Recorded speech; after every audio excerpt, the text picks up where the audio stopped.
हमारी बदकिस्मती ये है कि हम जो सोसाइटी में रह रहे हैं उसमें तालीम लेना मस्ट हुआ पड़ा है कि नहीं जी बच्चा एमबीए करेगा, इंजीनियर बनेगा, या डॉक्टर बनेगा, लॉयर बनेगा, ये लाजमन आपने पढ़ना है। लेकिन ये नहीं हम देखते कि जब ये पढ़ लेता है बच्चा, अगर डॉक्टर को ही देखते हैं, जब डिग्री ले के सब कुछ कर लेता है, बेरोज़गार बैठा हुआ है, ठीक है। मेजॉरिटी मेरे ऐसे जानने वाले हैं, ऐसे जिनको मैं जानता हूँ कि डॉक्टर्स की डिग्रियाँ ले चुकी हैं, लेकिन अभी उनकी तनख्वाहें नहीं लग रही, उनको नौकरियाँ नहीं लग रही। वो छोटा क्लिनिक भी अगर खोलते तो इतने मरीज़ नहीं आते जितने उनका सर्कल बन सके।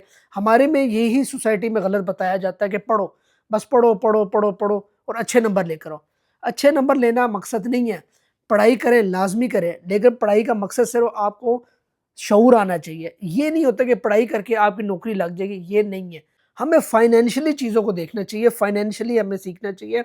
और भी बहुत कुछ है, डिग्री के अलावा भी और के बहुत कुछ है, जिसमें आप बहुत कुछ सीख सकते हैं। आप स्टडी के साथ-साथ ही अर्निंग स्टार्ट कर सकते हैं। ऐसा नहीं है कि स्टडीज़ खत्म होंगी तो अर्निंग स्टार्ट होगी।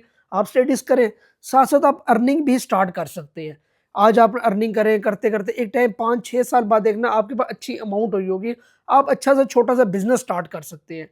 ऐसा नहीं है कि आप जब 16 डिग्री पास कर लें, फिर धक्के खाएँ, नौकरियों के लिए धक्के खाएँ, एंड में नौकरी भी मिले 25-30 हज़ार 40 हज़ार की नौकरी मिले, उसका कोई फ़ायदा नहीं है। आप पढ़ाई करें, नो डाउट वो बेहतरीन है, साथ-साथ हुनर भी सीखें, जो आपको आगे जाके इनकम एज़ अ स्टडीज़ के साथ-साथ ही आपको इनकम जनरेट करके दे।